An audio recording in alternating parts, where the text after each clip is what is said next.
Hi, welcome to Talk of the Town. I'm Justin Riley, and we have a great show for you today. We'll be hearing from a furniture store that's been around for years and almost out in the middle of nowhere. Plus, we'll find some tips and advice on how to protect ourselves from the sun, and then a unique golf outing that you can be a part of. But first, before we do that, I'm joined by Danica Nilsestoon from the Workforce Development Board of South Central Wisconsin. Danica, welcome. Thank you for having me. Good to have you here. So you're going to be talking a little bit about the Foundations for the Trades training program. I'm wondering if you can talk to us a little bit about, first of all, what is the Workforce Development Board and what it is that you do? So we are a federally funded nonprofit, and we have two missions. One, we help business and industry with their workforce needs, and two, we help individuals who are unemployed or underemployed get into family supporting careers. Very good, very good. And then now talk to us about the Foundations for the Trades program. Sure. Foundations for the Trades is a really fun program that I get to work with that was brought to us by industry partners that we'd been working with for several years. They'd mentioned that they were having difficulties finding a younger, more diverse workforce to get into apprenticeships. And the ones that they were getting applying for the jobs were inexperienced and were lacking a lot of the skills that they would need to be successful in the apprenticeship programs. So we continued to meet with them and came up with some common foundational skills that we could build into a short-term training. And 2.5 years later, we just started our 6th cohort of Foundations for the Trades, which is a 7-week program that prepares individuals for an apprenticeship program in the construction trades. It's really great because it focuses on industry-recognized credentials and hands-on experience. So graduates who leave the program have certifications in OSHA 10, First Aid CPR, and the National Flagger certification. We do 20 hours of individualized tutoring to help get them ready for apprenticeship exams. And we do almost 100 hours of actual on a worksite experience. So they get experience working with their hands in a team on an actual construction site. It's a really great program. We have amazing partners who deliver our curriculum. We work with the Urban League of Greater Madison, the START program, and Operation Fresh Start. Very cool. And are the employers who are hiring these folks, are they feeling that it's making a difference then? Yeah. We have gotten some really great feedback. In fact, we just had a meeting with several contractors a few weeks ago to revalidate our curriculum, and they actually didn't ask us to change anything. Awesome. That's good. It's really That's good. You're doing something right. Exactly. Good for you. Yeah. Awesome. So what value does this initiative have to the community? The Foundations for the Trades program has been a really great way to connect members of the community who are in low-wage, low-skill jobs or unemployed with careers in a high-growth industry that can provide them with family-supporting wages and benefits. For the business partners, it's helping create a diverse work pool that is qualified and trained. They can hire apprentices more quickly. And we have had individuals go from homelessness into an apprenticeship program. It has been a first graduation for some, and we have had graduates receive their first job offer that has almost tripled their hourly wage. Wow. Yeah, it's been really life-changing for some people. Wow. Yeah, that it's is really incredible. fun. Yeah. That is incredible. So now you were recently featured in Business Magazine about the recent graduation, your recent graduation. Can you tell us a little bit more about that event? Yeah, we were really excited that they approached us to do a quick story on our program. So a city grant brought together a new collaboration of partners who offer construction trades training. Sure. So our Foundations for the Trades program, the YWCA's Construct U program, and the Latino Academy's bilingual construction training program. So we've developed a new consortium. We're working together to better align our curriculum and coordinate our training schedules. And we've decided to do an annual spring joint graduation, which was just held this last April. CUNY Mutual hosted and sponsored us. We had a job fair. With 21 contractors, several of our graduates got jobs on site. And then we did a ceremony with 57 participants. We had almost 200 people there, and the mayor was our keynote speaker. It was a really fun event. Wow. Yeah, it was That's really impressive. great. What are your future plans for the Foundations for the Trades program? We plan on funding and running the program as long as industry tells us it's a need, and are really looking forward to continuing the collaboration with our new partners and helping people get new family-supporting jobs. Very cool, very cool. Well, Danica Nilsestoon, thank you so much for joining us today. Thank you so much. Danica is from the Workforce Development Board of South Central Wisconsin and heads up the Foundations for the Trades program. Thank you so much for the information. It was great. Thank you. Don't go away. When we come back, we're going to be hearing from Jerry from Ayers Furniture out in Ridgeway. It's Talk of the Town.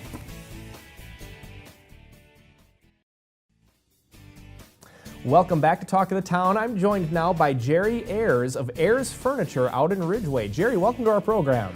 Justin, pleasure being here with you. Now, you guys this year are celebrating your 75th anniversary of having your doors open at Ayers. Can you believe that? Are we old? Yeah. And while I've been there for a lot of those years, not for 75 of them, but my dad and his two brothers, my uncle started Ayers Furniture back in 1940. Wow. So yes, the whole year 2015, we're celebrating 75 years.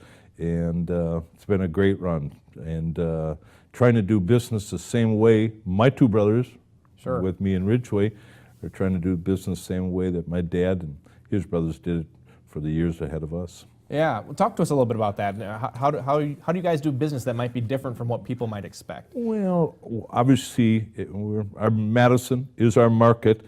And again, one thing that we have in the little village of Ridgeway, I always say our biggest advantage is because of the cost of doing business with a quite old furniture store, big one that it is, 52,000 square feet. Wow. 3 floors, but it's not a fancy showroom. All the stores that we compete against, the Madison stores in our market, beautiful showrooms, a lot of fancy objects. Ayers Furniture, if you're coming for glitz and glitter and chandeliers and everything, stay home. Yeah. Because we're a step above a warehouse. While we do have carpet on the floors, we have some on the ceilings too. But I guess what I'm saying is, it's not fancy, but we are packed.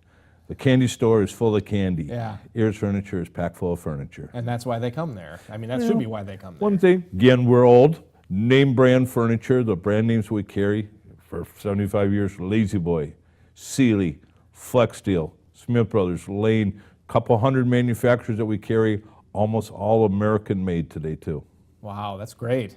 That's awesome. So talk to us a little bit about your pricing policy. I mean, obviously, you're not glamour and glitz, so do your prices sort of reflect that a little bit? Because our cost of doing business is less, Justin, we pass that on to our customers. With that, we work on smaller margins, and our customers see that in lower prices. It's very simple. We're not special business people. We're not certainly smarter than anyone else out there, but our cost of doing business is less. What does that mean for our customer?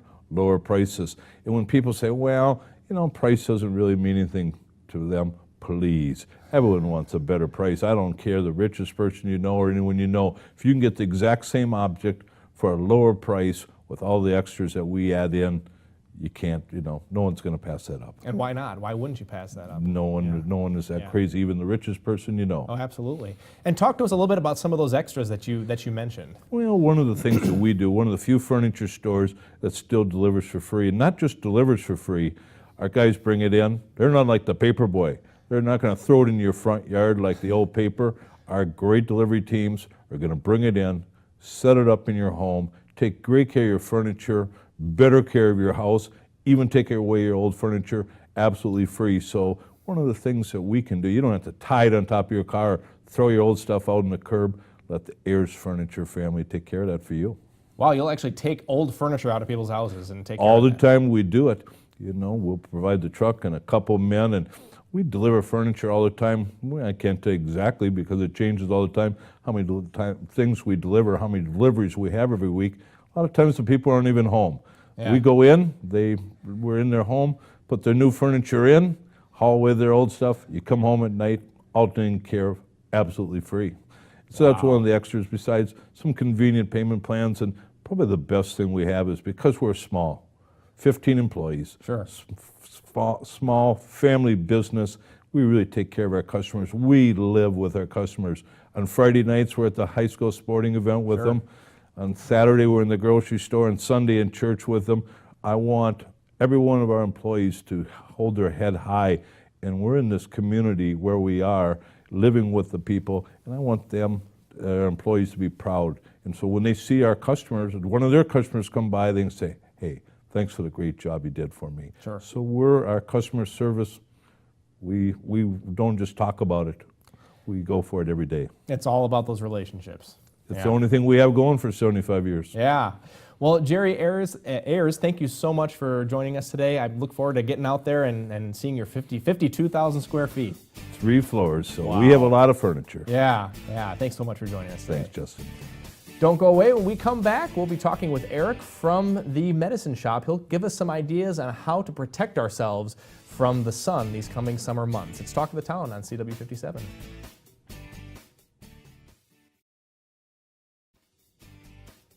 Welcome back to Talk of the Town. I'm joined now by my good friend Eric Hewitt from the Medicine Shop in Monona. Eric, welcome to the program. Thanks for having me. Welcome back, I should say. Thank you.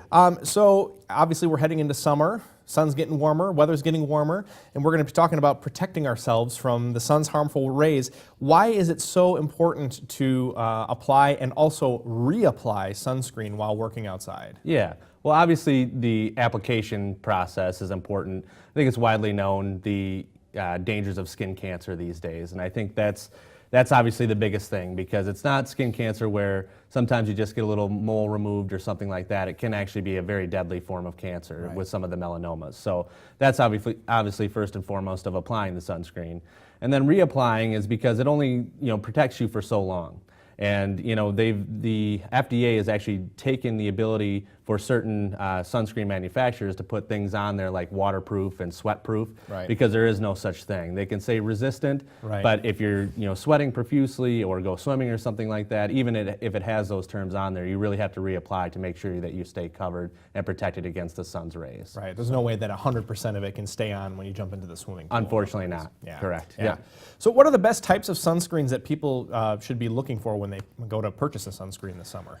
Most dermatologists are going to recommend at least an SPF of 30 or above. That gives pretty good coverage. And you want to look for things that say broad spectrum coverage, meaning there's 2 main types of UV rays that you get from sunlight, and that would be UVA and UVB rays. Those broad spectrums cover both of those types of rays. Okay, broad spectrum. So they're just different types of UV rays then? Correct, yep. And those broad spectrum, that's what that term means, is it's going to cover both. So.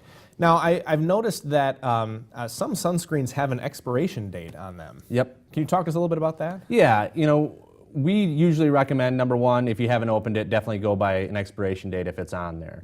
If not, just like any medication, any cream, that kind of stuff starts to break down. The more it gets used, the more it gets exposed, it's going to break down over time and may not be quite as effective as it once was when it was originally put in the bottle. So if you've used it over the last year, I would say a year is a good kind of rule of thumb if you've opened up that bottle. If you haven't, definitely go by the expiration date on the bottle. Yes. Yeah. So if you don't get out a lot, maybe don't buy a huge tub of sunscreen, because that would it won't be hardly any good in the following year. So, Exactly. Okay, that's good to know.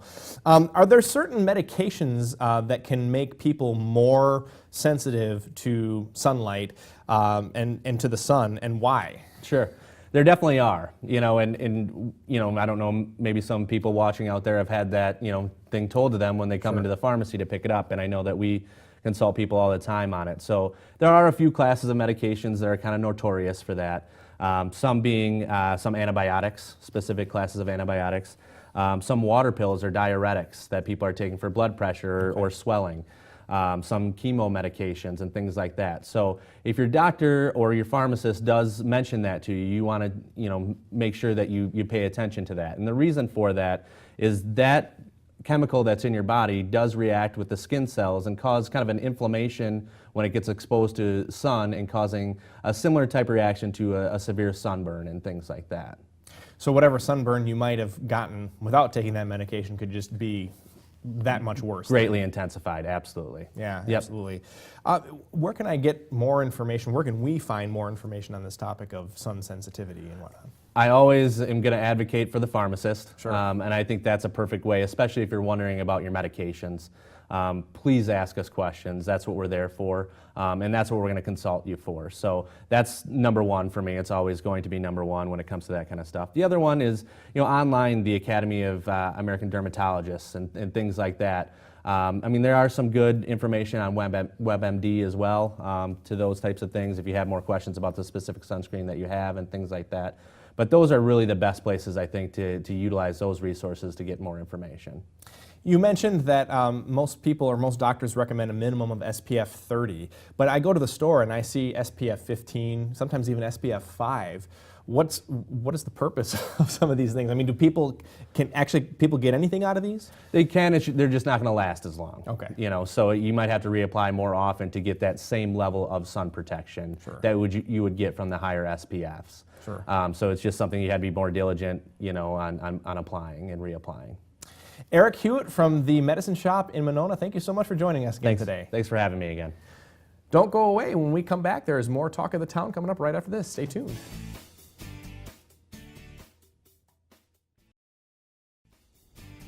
Welcome back to Talk to the Town. My next guests are Aaron Kennedy and Donna Harris from Ann's Hope Foundation. Welcome to the program, guys. Thank you. So you're going to be talking to us about the 5th annual Swing for a Solution to Cure Melanoma golf tournament.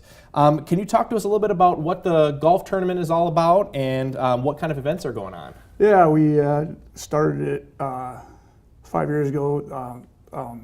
The Kennedy and the Harris family we were getting together and talking and said it would be, because my Aunt Ellen passed away of melanoma and she was a big golfer, and I said it would be kind of cool to have a golf tournament. Yeah. And then Donna's sister-in-law said, hey, let's do it. And then here we are 5 years later. 5 years, wow, incredible. Yeah, this is the 5th year. There'll be raffles going on and longest to the hole contest and Sure.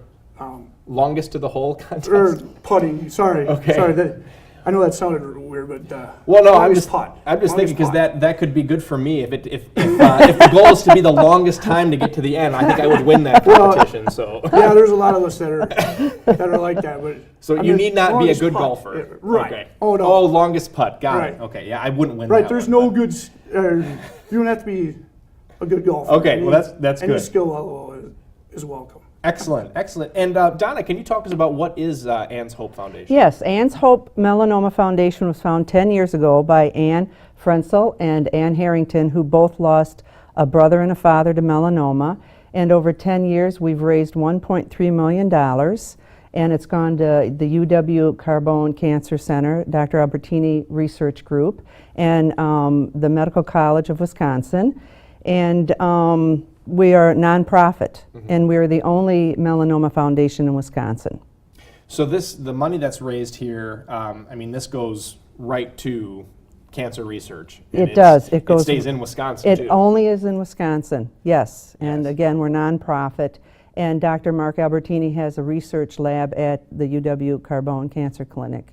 And the money that we raise from the golf outing goes to him, basically. Very good. Very good. So now I'm just wondering, go back to how this all got started, the Ann's Hope Foundation. You said that there were some folks who had lost some Yes, family both members. Anns are joggers, Anns. two Anns, and they were jogging and they met and they started talking, and Ann had lost her brother Craig to melanoma, and the other Ann had lost her father to melanoma, and they said, we've got to do something because melanoma is on the rise. It's now the #1 cancer clinic of young women between the ages of 20 to 25. Wow. 1 in 75 people will get melanoma in the U.S. That's more than you'd think. It is more than you think. And there used to only be one therapy for melanoma, chemotherapy. Now there are 2 and 3. And every day we're getting more research done, and people are living a little longer. So they decided to start a foundation, and that's what we took off from there. It's excellent. It's excellent. And how did you get involved in Ann's Hope? I used to work with Dr. Mark Albertini at UW Hospital, and I lost my very good friend, Aaron's aunt, to melanoma 5 years ago. And we just thought something has to be done because melanoma is on the rise. It's now the second leading cancer. Yes. And we just heard from one of our previous guests talking about how to take care of your skin and protect yourself from the sun's harmful rays. So. And tanning beds Yeah. and everything like that. But, the money also goes for education. So we go to schools, we talk about melanoma. There's always a lot of information out there, and Yeah. especially on the website. Absolutely. Aaron, I'm curious to know, what does this event mean for you or to you? Well, it means a lot because I lost two family members. I lost my father when I was 7, and Wow. so I pretty much grew up without a dad, and then 5 years ago I lost my aunt. So let's just say melanoma was pretty prevalent in my family. So I have to take extra caution in my kids, and so every time I go out, I always make sure that I put on the proper, whether it's a hat, suntan lotion, what have you, because it's very prevalent in my family. So. Yeah, and making sure that you educate your kids about that too. Yes. Yeah, Yes. absolutely. Well, Aaron Kennedy and Donna Harris, thank you so much for joining us today. Thank It's been a you. pleasure talking Thank you. with you. Thank you. Thank you. That's all the time we have for Talk of the Town. We'll see you next time.